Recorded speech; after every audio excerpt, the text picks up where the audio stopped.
Hello dear student, most welcome on the YouTube channel Billions Classes।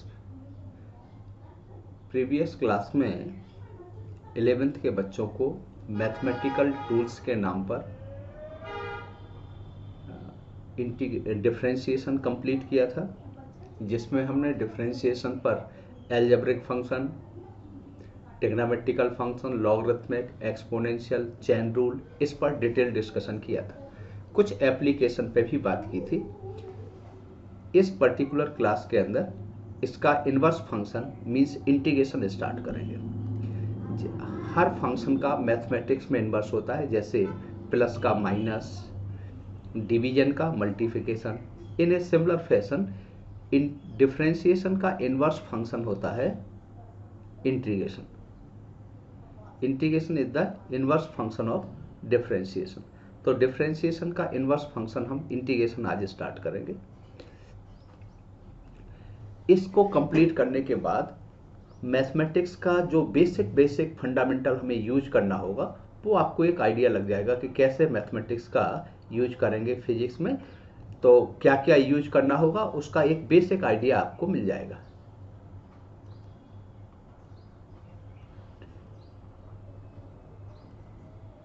Integration की बात कर रहा है, जैसा कि मैंने पहले बताया है कि ये किसका इन्वर्स फंक्शन है। अगर हम कॉन्टिन्यूअस समेशन की बात करेंगे, डिफरेंशिएशन का इन्वर्स फंक्शन है इंटीग्रेशन। और डिफरेंशिएशन में आपने देखा था स्मॉल चेंज की बात करते हैं, यहाँ पर समेशन, कॉन्टिन्यूअस समेशन की बात करते हैं। सिग्मा को इंटीग्रेशन में रिप्लेस कर देंगे अगर कॉन्टिन्यूअस टर्म है, ठीक है। तो ये आपका, अब इसमें इंटीग्रेशन भी दो तरीके का होगा। एक तो डेफिनेट इंटीग्रेशन होता है, एक इनडेफिनेट इंटीग्रेशन होता है। डेफिनेट इंटीग्रेशन कहलाता है जिसमें लिमिट दी जाती है, अपर लिमिट, लोअर लिमिट। और जिसमें लिमिट नहीं दी जाती है वो इनडेफिनेट इंटीग्रेशन कहलाता है। इनडेफिनेट इंटीग्रेशन की बात करेंगे तो इसमें हमें डायरेक्ट फॉर्मूले याद करना पड़ेंगे और उसमें एक इंटीग्रेशन कांस्टेंट डालना पड़ेगा। तो सबसे पहला इंटीग्रेशन है कि कांस्टेंट का इंटीग्रेशन कर रहा है, या पहला फॉर्मूला पावर का फॉर्मूला देख लेते हैं। सबसे पहले पावर का या कांस्टेंट का कर लें, कोई फर्क नहीं पड़ना। x की पावर n, पावर का ही करते सबसे पहले। x की पावर n dx, आपका डिफरेंशियल पता था इसका, n x n माइनस बनाया था। यहाँ आ जाएगा x n plus 1 over n plus 1 plus integration constant आएगा, ठीक है। क्योंकि लिमिट नहीं दी गई तो ये इनडेफिनेट इंटीग्रेशन। इसका मतलब इंटीग्रेशन करेंगे तो पावर कितने से, एक से पावर ऐड कर देंगे, उतने ही पावर से प्लस करके डिवाइड कर देंगे। एग्जाम्पल के टर्म में सपोज करो मैंने लिख दिया x की पावर 5 dx। x की पावर 5 dx करेंगे तो x n प्लस 1, तो x 6 plus 6 plus integration constant होगा, ठीक है। तो ये पावर का फॉर्मूला होगा। दूसरा हो गया आपका, इंटीग्रेशन किया आपने c और fx dx, तो कांस्टेंट बाहर आ जाएगा। कांस्टेंट मल्टीप्लाइड बाय फंक्शन करोगे तो कांस्टेंट बाहर आएगा। और किसका इंटीग्रेशन करोगे, fx dx का इंटीग्रेशन करेंगे। तो ये आपका कांस्टेंट को, अगर मल्टीपल रूल में है तो कांस्टेंट को ऐसा। हाँ, यहाँ पे एक बात जरूर कहना चाहता हूँ कि n की पावर, अगर ये जब फॉर्मूला लिखा था तो एक बात थोड़ा सा और बता दूँ यहीं पे, इंटीग्रेशन कांस्टेंट हटा के यहाँ पे कंडीशन बता दे रहा हूँ कि ये फॉर्मूला कब काम नहीं आएगा। n इक्वल टू -1 के लिए ये फॉर्मूला काम नहीं आएगा। क्यों नहीं आएगा, क्योंकि 1/x dx हो जाएगा और आपको पता है log x होता है, ठीक है। तो उस समय ये काम नहीं आएगा। बाकी n की हर पावर के लिए ये एप्लीकेबल होगा। तीसरा, समेशन का फॉर्मूला कर लेते हैं।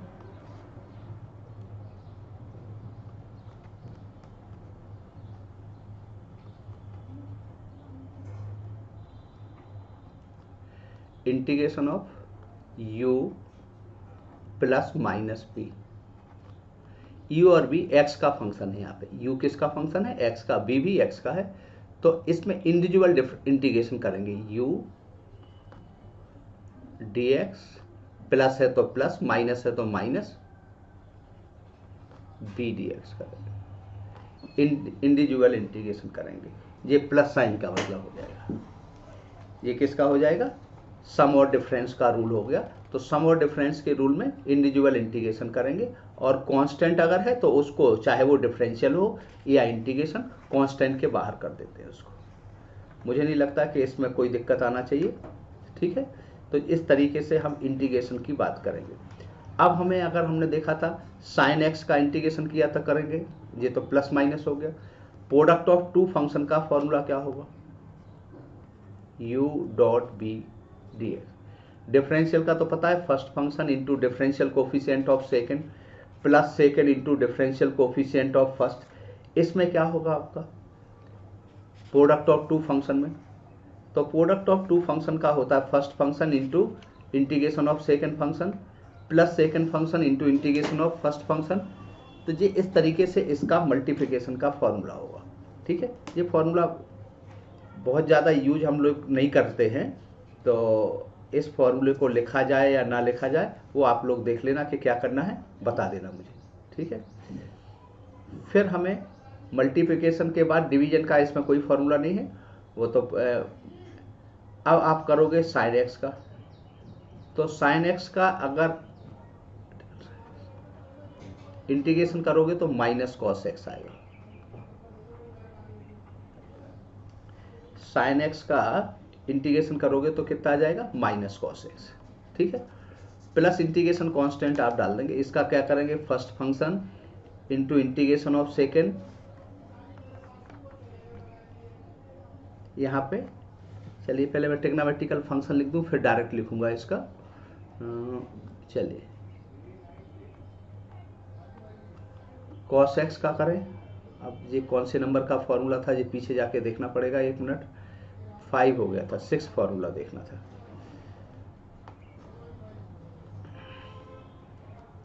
कॉस एक्स का करेंगे तो क्या आएगा,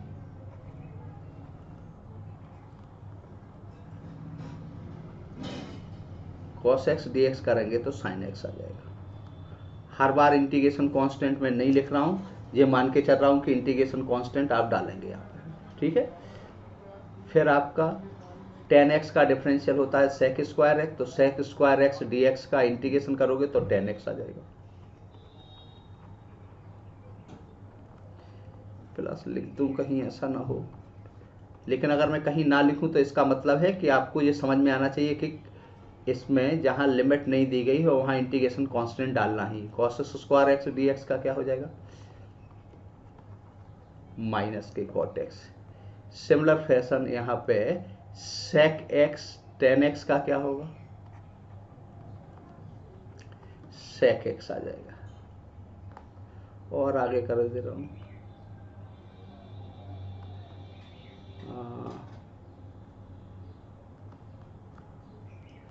cosec x cot x का क्या होगा,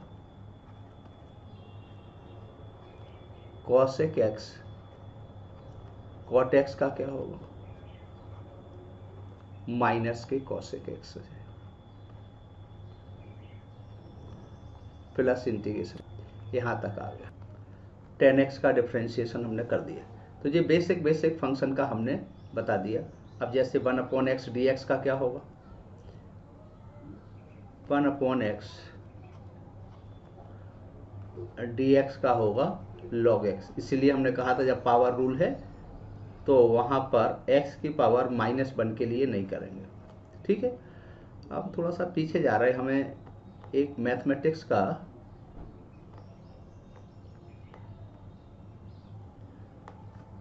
फर्स्ट, इसका हम फॉर्मूला हमने नहीं लिखा था,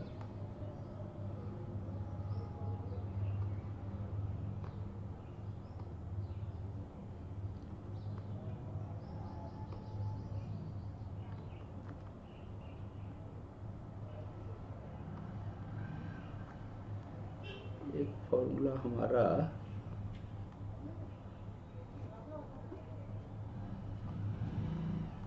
ये फॉर्मूला ही लिख दूं, हालांकि इसका यूज ज़्यादा होता नहीं है। First function into integration of second function minus integration of differential coefficient of first function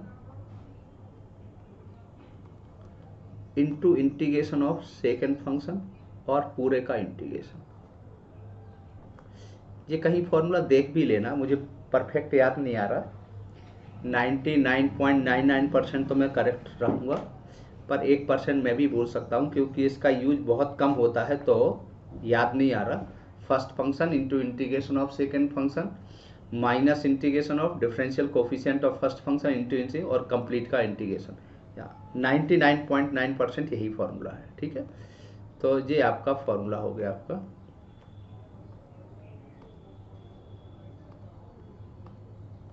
तो इस तरीके से ex का करोगे, एक्सपोनेंशियल का इंटीग्रेशन करें या डिफरेंशियल करें वही आएगा, ex का ex आ जाएगा। जहां तक सवाल आता है कि अगर लिमिट दी गई हो या फिजिक्स में कैसे यूज करना है, तो देखो फिजिक्स में तो सबसे पहले बहुत ज़्यादा यूज आपका काइनेमेटिक्स में ही है।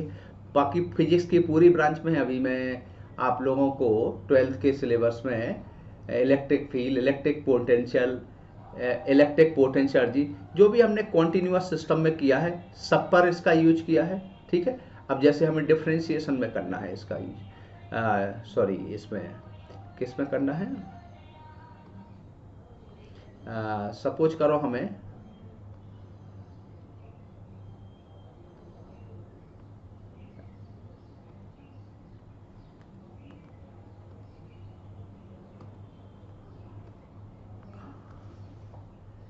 इसके बाद वाले, सपोज करो हमें काइनेमेटिक्स में करना है, तो आपको पता है कि डिस्प्लेसमेंट लेते हैं और डिस्प्लेसमेंट का टाइम डेरिवेटिव निकालें। तो डिस्प्लेसमेंट का टाइम डेरिवेटिव निकालेंगे तो वेलोसिटी मिल जाएगा, और वेलोसिटी का टाइम डेरिवेटिव निकालें तो क्या मिल जाएगा, एक्सीलरेशन। यानी इस तरफ जाएंगे तो हमें डिफरेंशिएशन करना होगा, और ऐसे आओगे तो इंटीग्रेशन करना होगा। यानी एक्सीलरेशन से अगर वेलोसिटी चाहिए तो क्या करना होगा, इंटीग्रेशन करना होगा। वेलोसिटी से डिस्प्लेसमेंट चाहिए तो इंटीग्रेशन करना पड़ेगा। जस्ट रिवर्स हो गया, तो हम यहाँ भी यूज करेंगे। और अभी हम 12th में जब पढ़ा रहे हैं तो कॉन्टिन्यूअस सिस्टम में तो हर जगह इसका यूज होगा। तो हमने एक बेसिक सा फंडामेंटल आइडिया आपको दे दिया कि डिफरेंशिएशन, सब्स्टिट्यूशन रूल कैसे, जैसे अभी सब्स्टिट्यूशन रूल की बात आई अभी बीच में कि सब्स्टिट्यूशन रूल करना, मान लो इस तरीके से दिया है, X D X over X square plus R square, ऐसा दिया है और इसका इंटीग्रेशन करना है। तो एक तरीका तो ये होगा कि इसको ऊपर ले जाएं, फिर प्रोडक्ट ऑफ टू फंक्शन के इंटीग्रेशन के फॉर्मूले से करें तो काफ़ी लेंदी हो जाएगा। सब्स्टिट्यूशन मेथड इसको जल्दी से सॉल्व कर देगा। कैसे, इसमें लेट कर लेते हैं, let X square plus R square को क्या मान लिया, टी, आर तो कांस्टेंट है तो टी मान लिया। इसका डिफरेंशियल किया तो 2x dx equal to dt। R constant है, कांस्टेंट का डिफरेंशियल आपको पता है 0, तो x dx की जगह क्या रख सकते हैं, dt बाई 2, 2 तो बाहर आ गया, और इसको t लिख सकते हैं। तो ये बताओ कितना आ गया, 1/2 और 1/t log t। और ये किसका होता है, 1/x dx log x होता है, तो ये log t हो गया। t को क्या लिखोगे, X square plus R square. तो ये सब्स्टिट्यूशन मेथड से भी हमारे बहुत सारे क्वेश्चन हम सब्स्टिट्यूशन मेथड से भी सॉल्व करेंगे, ठीक है। जहां आप ऐसा मान लो जहां कॉन्टिन्यूअस वेरिएशन है वहां आपको इंटीग्रेशन ही करना पड़ेगा। फिर एक आध कर दे रहा हूं,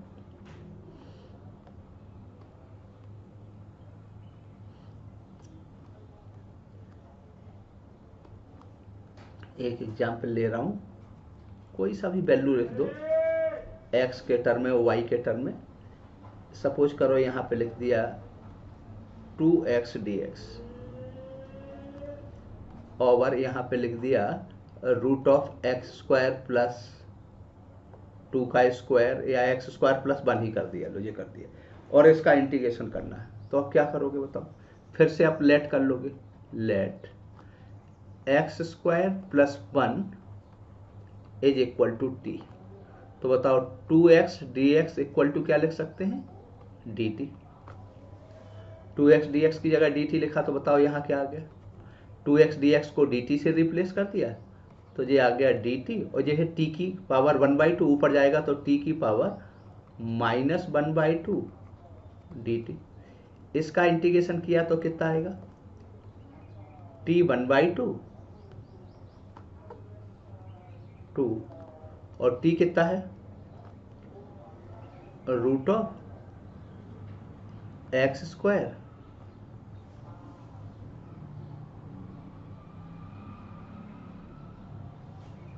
एक्स स्क्वायर प्लस 1 आ जाएगा। ये आपका सॉल्व करने पर इतना रिजल्ट आ जाएगा। क्लियर है? तो जहाँ कॉन्टिन्यूअस वेरिएशन होगा वहाँ आपको कैलकुलस यूज करना पड़ेगा। और एक आध हम टेग्नामेट्रिकल टर्म में भी बात कर लेते हैं। तो यहाँ पर सब्स्टिट्यूशन मेथड से एक तरीका, दूसरा मेथड क्या हो सकता था, इस एक्स स्क्वायर प्लस 1 को ऊपर ले जाते और प्रोडक्ट ऑफ टू फंक्शन का फॉर्मूला लिखते, 2 तो बाहर आता और इसको लिखते x, इसको क्या लिखते, एक्स स्क्वायर प्लस 1 की पावर -1/2 dx करते, ये फर्स्ट और सेकंड करते, सॉल्व करते। लेकिन ये काफ़ी कॉम्प्लिकेटेड बन जाता, तो सिंपल करने का तरीका यही है आपका।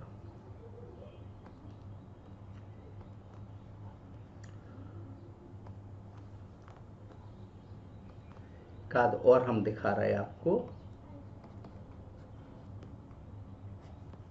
Sine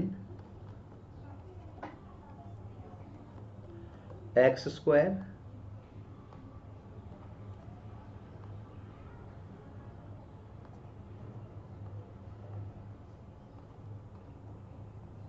into x dx। ये तो साइन का है, ये एक्स dx। अब इसका इंटीग्रेशन करना, तो क्या कर लोगे आप, एक्स स्क्वायर को t के बराबर मान लिया, let X square equal to क्या मान लिया, t। So 2x dx equal to कितना हो जाएगा, dt। सो x dx की वैल्यू यहाँ पुट कर दोगे तो कितना आ जाएगा, dt/2। तो 1/2 तो बाहर आ गया, और ये कितना हो गया, साइन t dt। इसको इंटीग्रेट किया तो 1, साइन का इंटीग्रेशन क्या होता है, कॉस होता है, प्लस इंटीग्रेशन कांस्टेंट, t की वैल्यू रख दो तो कितना आ जाएगा, कॉस, और t की वैल्यू है एक्स स्क्वायर। तो इसका इंटीग्रेशन करोगे तो ये टर्म आ जाएगा। तो मुझे लगता है कि इंटीग्रेशन आप लोग यूज कर पाओगे, ठीक है। जैसे एक हम फिजिक्स के हिसाब से एप्लीकेशन की बात करें, बहुत देर हो गया है करते करते, कोई फिजिक्स का एप्लीकेशन देखते हैं।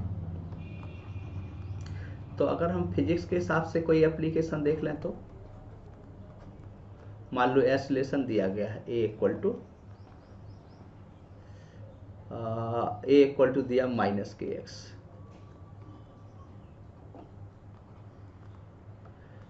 Find out velocity.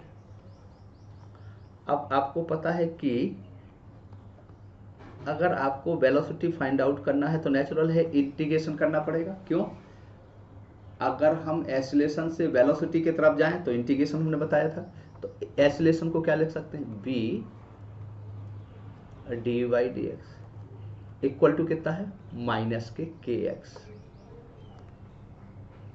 तो v dv इक्वल टू कितना आ जाएगा, -kx dx आ जाएगा। इसका इंटीग्रेशन करोगे तो क्या आ जाएगा, इसका इंटीग्रेशन करोगे तो v²/2, इसका आ जाएगा -k तो है x²/2 प्लस इंटीग्रेशन कांस्टेंट आ जाएगा।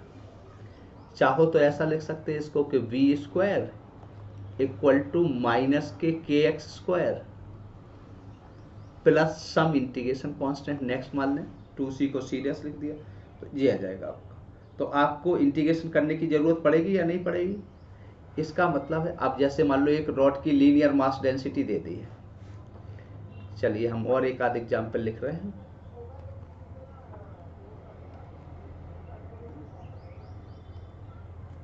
एक रॉड की लीनियर मास डेंसिटी दी गई, और रॉड का पूरा मास पूछे, ये रॉड है,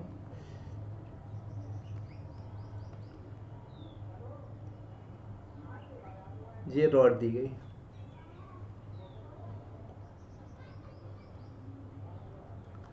और इसकी लीनियर मास डेंसिटी जो दी गई है लेमडा इक्वल टू वो kx दिया गया, यानी इसका मास जो है वो डिस्टेंस के साथ वेरी कर रहा है x के साथ, और रॉड की लेंथ है l, तो ये है लीनियर मास डेंसिटी। रॉड की लेंथ कितनी है यहां से यहां तक, रॉड की लेंथ l है। अब आपसे पूछा जाए what is the total mass of rod, total mass of rod, rod का टोटल मास बताना है। तो आपको पता है लीनियर मास डेंसिटी का मतलब होता है मास पर यूनिट लेंथ। मान लो हमने कोई एक एलिमेंट्री पोर्शन ले लिया x डिस्टेंस पर dx थिकनेस का, यहां से यहां तक x डिस्टेंस पे ले लिया, कितने थिकनेस का, dx थिकनेस, तो लेमडा इक्वल टू ये आ गया, तो lambda equal to dm equal to कितना आ जाएगा, kx dx, इंटीग्रेशन करोगे तो 0 से l आएगा, और इसका इंटीग्रेशन किया, इसका इंटीग्रेशन किया तो रॉड का टोटल मास आ गया m, इसका करोगे तो आ जाएगा k l स्क्वायर बाई 2 आ जाएगा। ठीक, यहाँ पे कोई इंटीग्रेशन कांस्टेंट नहीं डालना होगा, क्योंकि आपने यहाँ पे जब भी देखा तो क्या यूज कर ली लिमिट दी गई है लिमिट देने का मतलब डेफिनेट इंटीग्रेशन है, और डेफिनेट इंटीग्रेशन में इंटीग्रेशन कांस्टेंट डालने की जरूरत नहीं है। ठीक है, तो ये आज की क्लास हमारी यहीं पे ख़त्म होती है, बहुत छोटी सी क्लास है इंटीग्रेशन, कल से इसके एप्लीकेशन पार्ट पे जाएंगे। बहुत जल्दी से भगवान ने चाहा तो हम लोग लाइव क्लास में आ जाएंगे। इस समय लगभग 850 के करीब सब्सक्राइबर हो चुके हैं, और 1000 सब्सक्राइबर में क्लास मिल जाएगी। तो अगर मेरी क्लास आपको ठीक लगती है, आपको लगता है बड़े पैटर्न वाइज चल रहा है, सिस्टमेटिक चल रहा है, तो आप लोगों से रिक्वेस्ट है बेटा कि आप लोग इसको सब्सक्राइब करें, शेयर करें, अपने दोस्तों से कराएं, सो दैट कि जल्दी से लाइव क्लास स्टार्ट की जा सके। लाइव क्लास लेने के बाद आपसे इंटरेक्शन भी प्रॉपर मैनर से हो पाएगा, और जो आप अपने क्वेश्चंस पूछ पाओगे, कोई डेरिवेशन अगर बाय द वे धोखे से छूट गया तो वो डेरिवेशंस भी कर पाएंगे, या आपका कोई अपना कुछ का खुद का क्वेश्चन है जो आपने किसी ऑथर से स्टडी किया, नहीं समझ में आया, तो वो भी उसी समय एट रैंडम पुट कर पाओगे। ठीक है, so thank you very much बेटा, और इसको शेयर और सब्सक्राइब करना नहीं भूलना। ठीक है, और शेयर और सब्सक्राइब जरूर करें बेटा। Thank you very much.